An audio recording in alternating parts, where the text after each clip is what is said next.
Hey, hey, hey, hey, hey, hey, hey, hey, everybody. It is I am he, and we are ready to rock and roll. It's E3, it's John Guns, it's E3. I'm excited. This is going to be amazing today. It's not going to be long, so I need you to go ahead and invite people right now.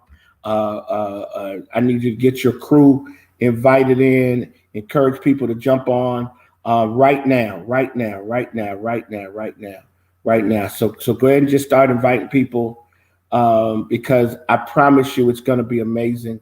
And I believe very strongly uh, that E3 is a vision God gave me, and I believe in it. I believe that it is designed to make all of us better who are open and so right now, everybody go and invite somebody. Everybody go and invite somebody right now. Right now, invite somebody. Invite somebody right now. Go ahead. Go ahead. Go ahead. Invite. Okay. Good. Good. We're up to, let me see, 29. YouTube, all of it. Let's invite. Let's invite. Okay. Um, this is real talk. I am. I had a conversation today with one of my ministry sons. This guy is like ride or die to me. Scott Cotton. So I'm talking to Cotton. Me and him chopping it up, having a conversation. And he was talking about how he has all these things that he has a desire to do, and sometimes it's being held up and da da da da da. And I told him, I said, man, you know what I've discovered? That you just got to get started. And that's what I said. I said you just got to get started. And it was funny when I said that, it dawned on me that that's what I need to share today. What I need to share today is I need to talk about the importance of just getting started. All the other stuff means nothing right now. It's time to just get started. That's what it's time to do. It's time to just get started. Everybody put that in the thread. In fact, I'm inviting people right now myself because I don't want anybody to miss today. It's time to just get started. Instead of sitting around talking about life and what's not happening for you and who's not helping you, those days are gone. This is the day that you get started, that you get rocking and rolling, that you start living out your purpose, that you start going after your destiny, that you just get started. And so and so that's what I want to talk about right now. I want to talk about getting started. Okay. Now I know I'm just I seem like I'm babbling. I'm only babbling because I'm actually trying to get some people invited in so that they can be encouraged and strengthened by this. Okay. So everybody invite 5 people real quick right now. Everybody invite 5 people. And if you love them and you want them to be helped, invite 5 people. Okay. All right. All right. Here we go. Let me begin with a quote, and I'm the quote guy, right? So let me begin with an amazing quote. Here it is. Ask yourself if what you're doing today is getting you closer to where you want to be tomorrow. Wow. I'm gonna read it again. Ask yourself if what you're doing today is getting you closer to where you want to be tomorrow. I'm gonna say it one more time. Ask yourself, okay, this has to do with your inner life, your inner space. Ask yourself today if what you're doing today is getting you closer to where you want to be tomorrow. I want you to write 3 things down real quick. And this quote kind of launches this conversation. Here's the first thing I want you to write down. A personal vision is a necessity to personal success.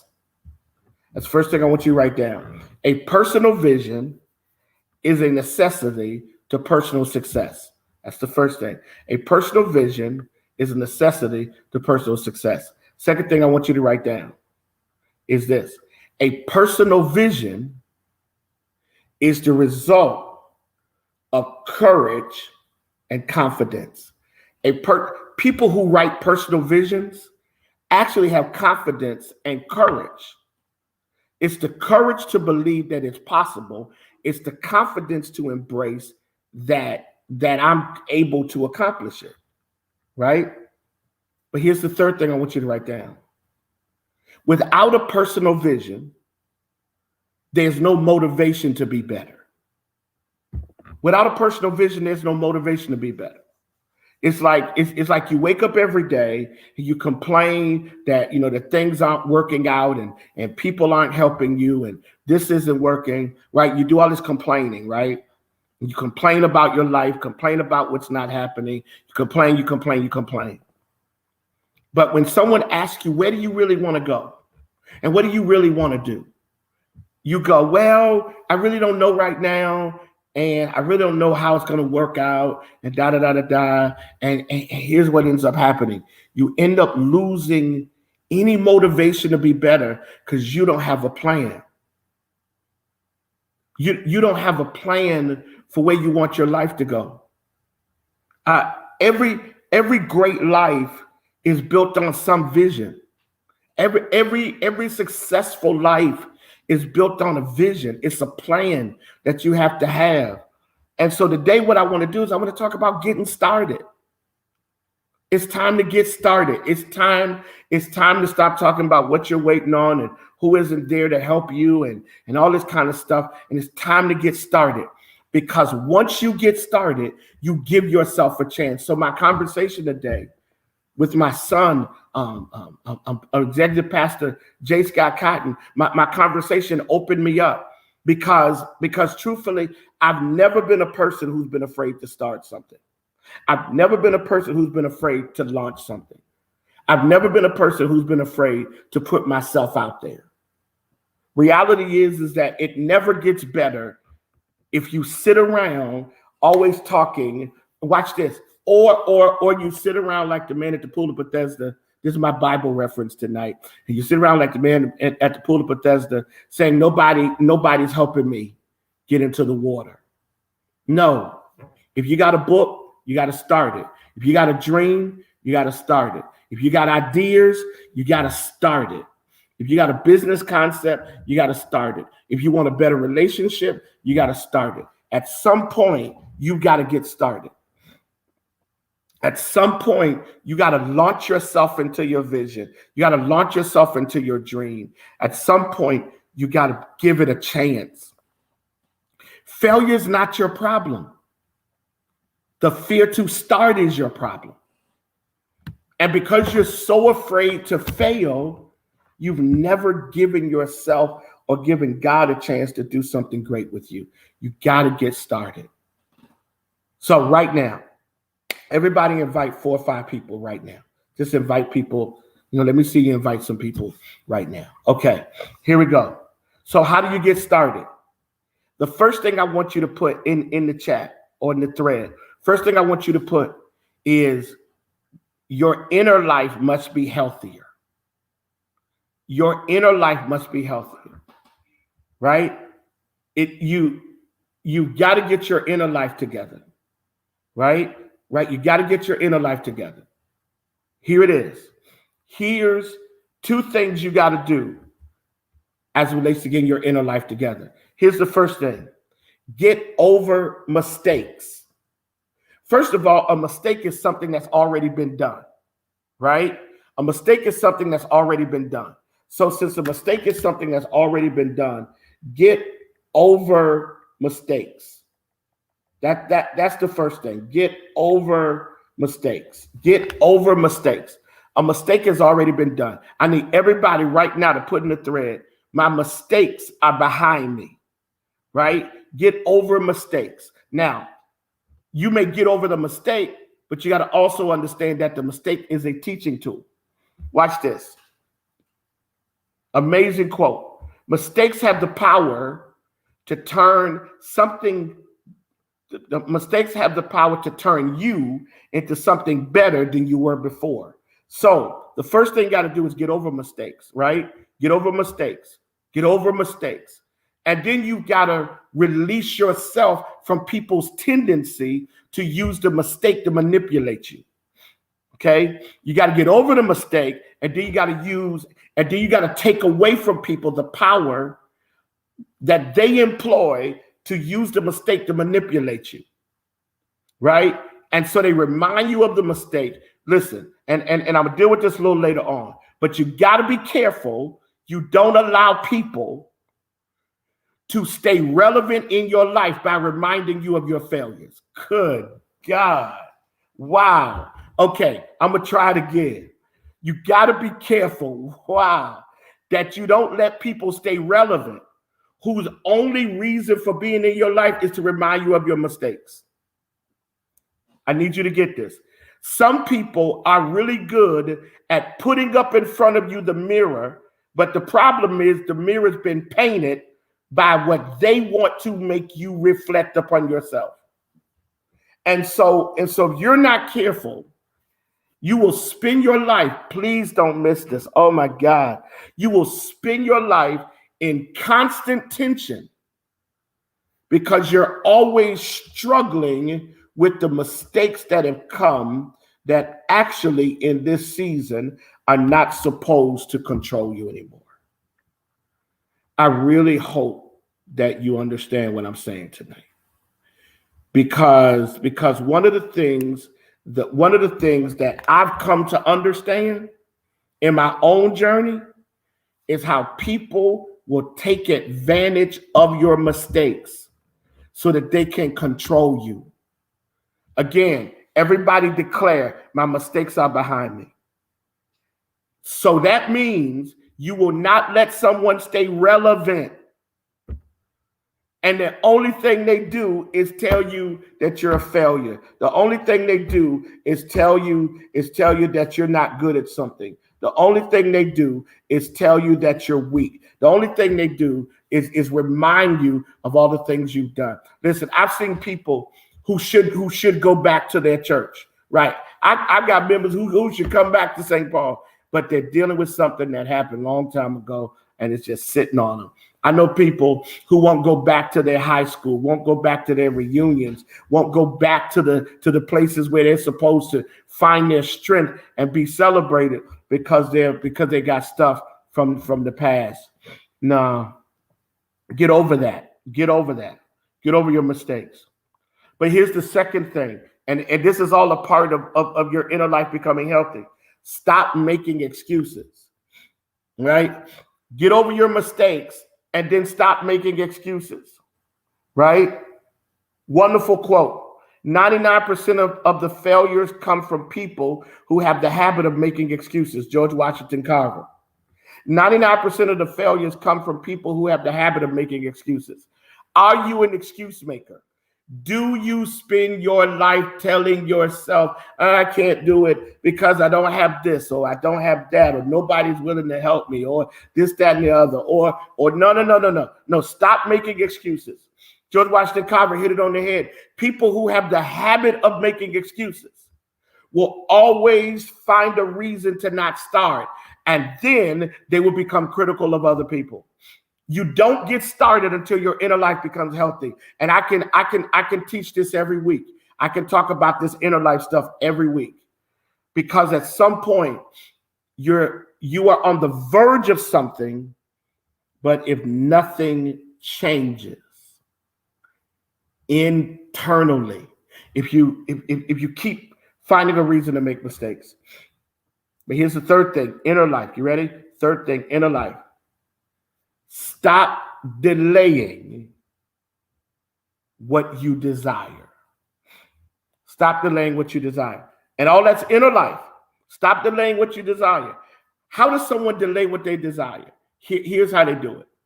They find legitimate reasons to keep pushing it back until their season is over. And then they go into regret. Listen, man, oh my God. They keep pushing it back and pushing it back. And sometimes they're pushing it back for what appears to be very legitimate reasons. You know, my family, I can't do this yet, so I got to make sure my family's straight. Well, don't you understand that by doing it, you're securing your family? I can't do this yet because listen, I'm in a season in my life where listen, at 57 years old, I understand I can't delay anything. Like I can't delay anything. And so I'm trying to put all the pieces in place now because I can't delay anything. I can't push anything back. And when I was 32 or 33, I could say, "I give me another 3 years." But now, at the age of 57, I ain't got no window. And you don't want time to back you into a corner.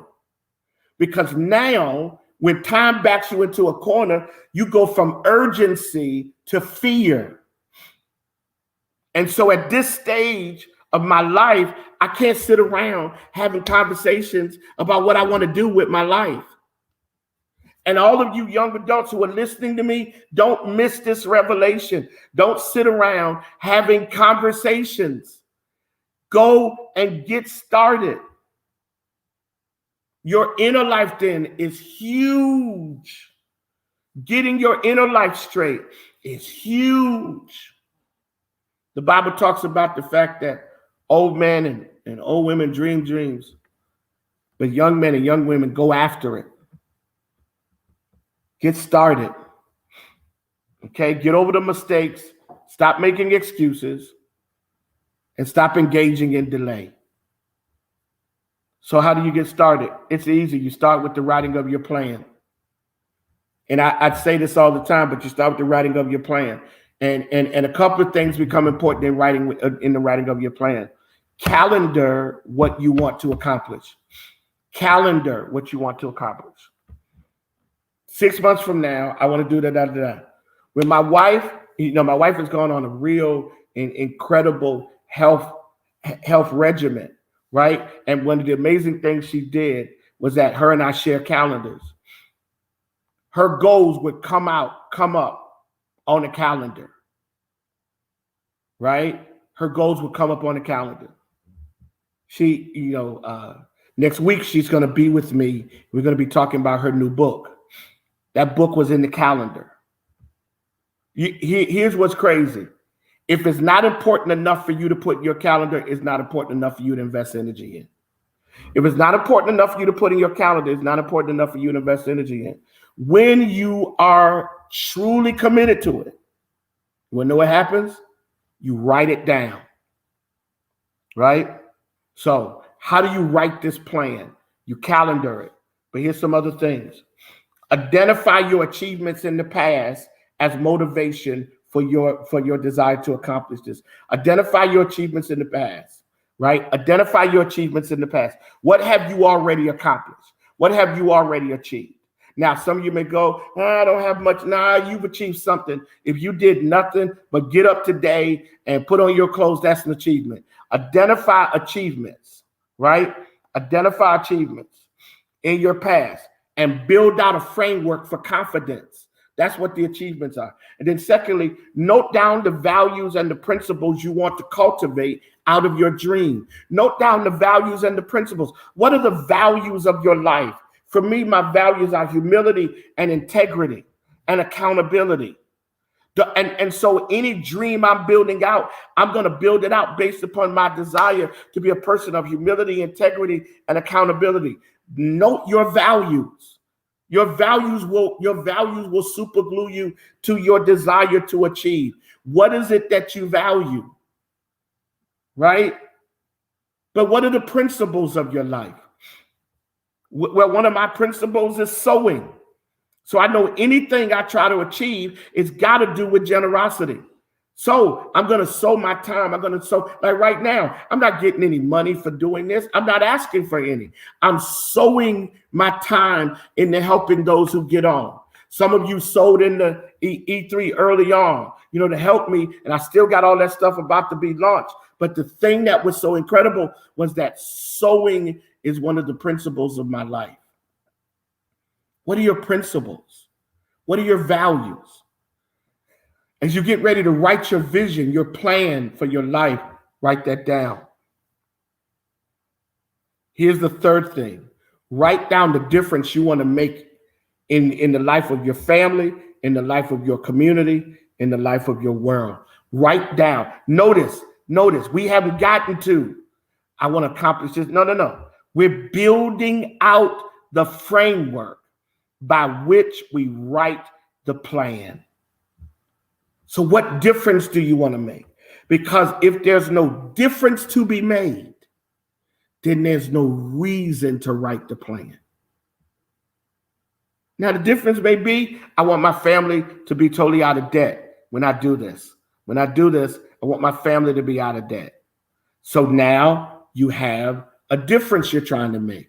Okay? What's the values and the principles that it is built upon?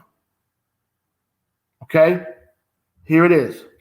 Set a big goal. Don't set a goal you can do tomorrow. Set a goal that will require two things: change and sacrifice. Make sure you put that in the thread. Set a goal that will require you to change, require you to sacrifice. Wow. And then you write your mission statement. We went through all of that, and then you write your mission statement. Maybe I need to come back one day and just teach that whole idea of writing your plan, right? Because I'm telling you now, when you write your plan, here's the last thing I'll deal with tonight. Build your team. Build your team. Michelle Obama said, choose people who lift you up. Choose people who lift you up. Build your team. Do not put people on your team who drain you. Listen, you can be my mama, my daddy, my sister, my brother, but you may not be invited to be on my team. When I start executing my vision, I may not include you. You can be a great eating buddy, but you may not be invited to be on my team. Because when I build out my team, I'm building out people who can lift me up, because I'm going to be required to go through some things to accomplish what is supposed to be accomplished. So let me give you three things, then I'll be done. One, identify the qualities of people needed to start and finish. Identify the qualities in the people who will be on your team, who will help you start and finish. What kind of people do you need to start, and what kind of people do you need to finish? Now, the people who help you start and the people who help you finish may be two different people. It would be great if they were one person or the same person, but I may actually need a different kind of person to help me finish. And I'm noticing that now. The people who helped me start 25 years ago in St. Paul cannot be the same people who helped me finish. It's going to require a different kind of person. That means between when I started and when I finished, I need discernment. I need discernment. I need to discern. So here's the other thing. I got to identify the qualities. Why? I want to identify who I need to be on my team early. Right? I need to identify, what needs to be in you. But here's the other thing. You ready? Be open to honest critique from them. You want someone on your team who will tell you the truth because they're trying to protect you. You want someone on your team who will tell you the truth. Not be critical and nasty and condescending, but will actually tell you the truth. This has to do, and I want you to put this in the thread, with two very important relational traits. One, trust. And trust is what you build. Trust is what you build. But the second thing is accountability. You got to have people accountable to you. Right? And when you trust them and they're accountable to you, now you can critique me. You can critique me. You can check me.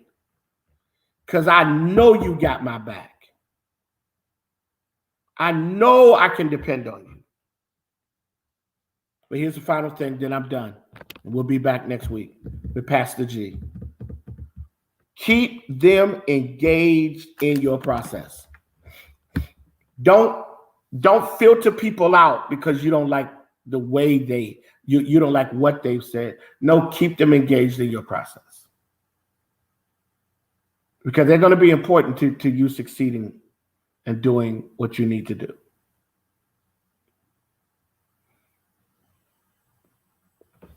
I'm done. That's tonight.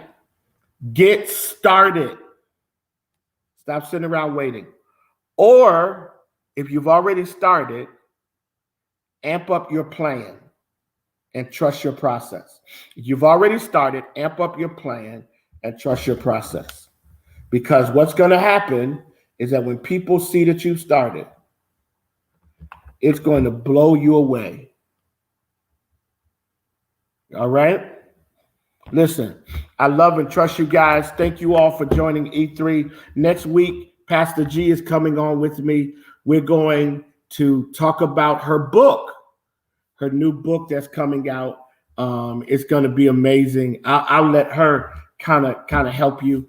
And then on the second Sunday in November, she'll be preaching at the church, and I would encourage you to watch her. And also to be in place. She's amazing. Thank you all for always jumping on. I'm here to help.